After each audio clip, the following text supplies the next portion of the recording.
నమస్తే గురుగారు. నమస్కారం అమ్మా. గురుగారు, చాలా మంది ప్రేక్షకులకి ఒక ప్రశ్న మిగిలిపోయింది, వాళ్ళు అడగమన్నారు మిమ్మల్ని. తప్పకుండా అమ్మా. గురుగారు, ఇప్పుడు ఈ కుజదోషం అన్నది ఏంటి అసలు? ఏ ఏ రాసుల వారికి, నక్షత్రాల వారికి ఈ కుజదోషం అన్నది ఉంటుంది? తప్పకుండా అమ్మా. ఓం శ్రీ గురుభ్యో నమః. కుజదోషం చాలామంది కూడా ఏంటంటే వివాహానికి సంబంధించిన దోషం కుజదోషం అంటారు. ఈ కుజదోషం అనేది ఎవరికి ఉంటుంది? చాలామంది కూడా కుజదోషం అంటే ఏంటంటే కుజుడు భూమికి సంబంధించిన వాడు.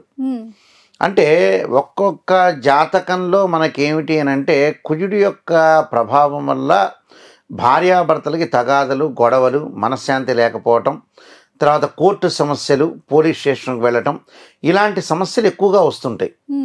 అంటే కుజుడు బాగుండాలంటారు జాతకరీత్యా. ఏమిటి చాలామంది కూడా ఏం ఆలోచన చేస్తున్నారంటే కుజదోషం మాకుందా లేదా అనేది పర్ఫెక్ట్ తెలియదు చాలామందికి కూడా. అవును గురుగారు. ఇక్కడ ఏమవుతుందంటే కుజదోషం అనేది కొన్ని ఎగ్జంప్షన్స్ ఉంటాయి, కొంతమందికి ఉండదు, కొంతమందికి ఉంటుంది. దానిలో వచ్చేటప్పటికల్లా ఎవరైనా సరే జాతకరీత్యా జన్మలగ్నం నుంచి 2, 4, 7, 8, 12 స్థానాల్లో ఉంటే దాన్ని కుజదోషం అంటారు. అంటే వాళ్ళ లగ్నం నుంచి 2వ స్థానంలో ఉన్న, 4వ స్థానంలో, 7వ స్థానం, 8వ స్థానం, 12వ స్థానంలో ఉంటే దాన్ని కుజదోషం అంటారు. కొంతమంది ఉత్తర భారతదేశం వాళ్ళు జన్మలగ్నంలో ఉంటే కూడా కుజదోషమే అంటారు, అంటే 1వ స్థానంలో ఉంటే. కానీ అది కరెక్ట్ కాదు. కానీ 2, 4, 7, 8, 12 స్థానాల్లో కుజుడు ఉంటే దాన్ని కుజదోషం అంటారు. అయితే 2వ స్థానంలో కుజదోషం ఏం చేస్తుంది? ఒక్కొక్క స్థానంలో ఒక్కొక్క కుజదోషం ఒక రకంగా ఉంటుంది. 2వ స్థానంలో కుజదోషం అనేది ఇక్కడ కుటుంబ పరంగా ఇబ్బందులు, అలానే వాళ్ళ ఇంట్లో ఉండే సభ్యులతోటి గొడవలు జరిగే సందర్భం ఉంటుంది.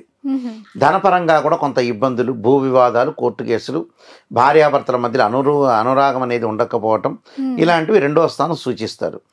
4వ స్థానం వచ్చేట ప్రమాదాలు, అంటే వాహనాల మీద వెళ్ళేటప్పుడు ప్రమాదాలు, కొన్ని రకరకాల అడ్డంకులు, తగాదాలు వచ్చే అవకాశాలు ఉంటాయి.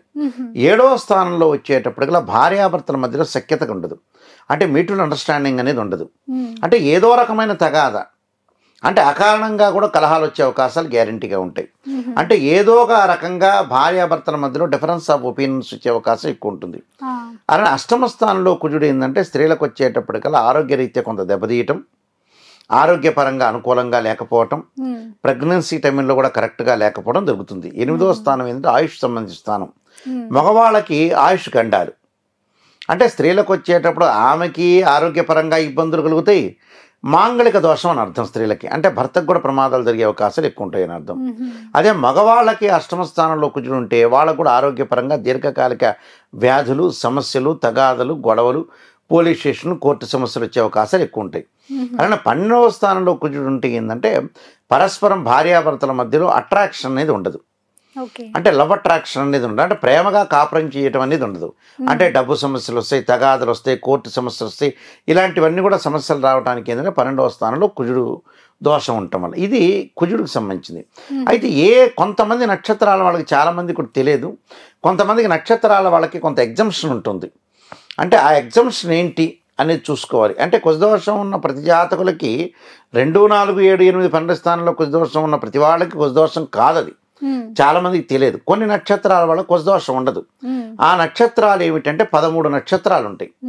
ఆ 13 నక్షత్రాల్లో అశ్వని, అలానే మృగశిర, పునరస్సు, పుష్యమి, ఆశ్లేష, ఉత్తర, దాంతోపాటు స్వాతి, అనురాధ, పూర్వాషాఢ, ఉత్తరాషాఢ, శ్రవణము, ఉత్తరాభాద్ర, రేవతి 13 నక్షత్రాలకి కుజదోషం అనేది వర్తించదు ఇక్కడ. అంటే నేను చెప్పినట్టుగా అశ్వని, మృగశిర, పునరస్సు, పుష్యమి, ఆశ్లేష, అలానే ఉత్తర, అంటే ఉత్తర తర్వాత స్వాతి, అనురాధ, పూర్వాషాఢ, ఉత్తరాషాఢ, శ్రవణము, ఉత్తరాభాద్ర, రేవతి, ఈ 13 నక్షత్రాల వాళ్ళ కుజదోషం వర్తించదు. 2, 4, 7, 8, 12 స్థానాల్లో ఉన్నా కూడా ఎగ్జంప్షన్ నక్షత్రాలు 13 ఉంటాయి. అలానే దీంతో పాటు నేను చెప్పినట్టుగా ఈ స్వాతి, అనురాధ, రేవతి ఈ 13 నక్షత్రాలకు ఉండదు. తర్వాత ఇంకొక విషయం ఏంటంటే ఈయన 13 నక్షత్రాల వాళ్ళు మాకు కుజదోషం ఉందని భావించవద్దండి. ఇవన్నీ కూడా పురాణ శాస్త్ర, దీని అన్నీ కూడా ముహూర్త సింధువులో కానీ, ఉత్తర కాలామృతంలో కానీ, దక్షిణ కాలామృతంలో కానీ, దైవజ్ఞ సంపూర్ణ చంద్రిక కానీ ఇవన్నీ కూడా చెప్పబడ్డవే. దాని తర్వాత కొన్ని రాసుల వాళ్ళకి కుజదోషం వర్తించదు. అవి ఎలాంటి రాసులు అంటే ఇప్పుడు 2, 4, 7, 8, 12 స్థానాల్లో కుజదోషం ఉంటే దాన్ని మనం కుజదోషం అంటాం.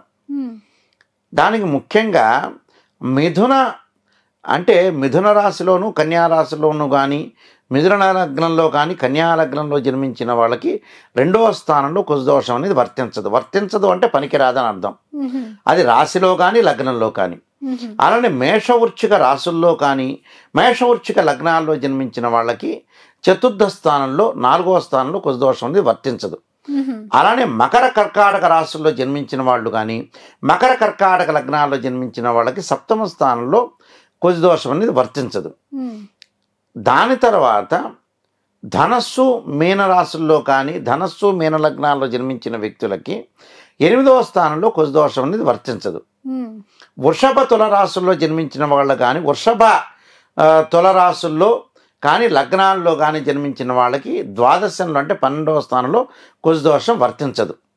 కుజుడు మేషరాశిలో కానీ అంటే ఒక అబ్బాయి కానీ అమ్మాయి కానీ పుట్టినప్పుడు మేషరాశిలో కుజుడున్నా వృశ్చిక రాశిలో కుజుడున్నా అలానే ఉచ్చక్షేత్రంలో కుజుడున్నా కూడా వర్తించదని చెప్పబడింది. అంటే ఈ మేషవృశ్చిక రాశుల్లో జన్మించిన వాళ్ళు కానీ మేషవృశ్చిక లగ్నాల్లో జన్మించిన వాళ్ళు కానీ కుజుడు మేషరాశిలో కానీ వృశ్చిక రాశిలో కానీ ఉంటే కుజదోషం అనేది వర్తించదు అని అర్థం. వర్తించదు ఎవరికి వర్తించదు అంటే ఉండదని అర్థం. అలానే మకర రాశిలో కుజుడు ఉండంగా పుట్టిన వ్యక్తులకు కూడా అది ఉచ్చక్షేత్రం కుజుడికి వాళ్ళకు కూడా కుజదోషం అనేది వర్తించదు. దాంతోపాటు గురు రాశులు కొన్ని ఉంటాయి ధనస్సు మీన రాశిలో కుజుడు ఉన్నా కూడా కుజదోషం అనేది వర్తించదు. కుంభరాశి సింహరాశి వాళ్ళకు కూడా కుజదోషం వర్తించదు.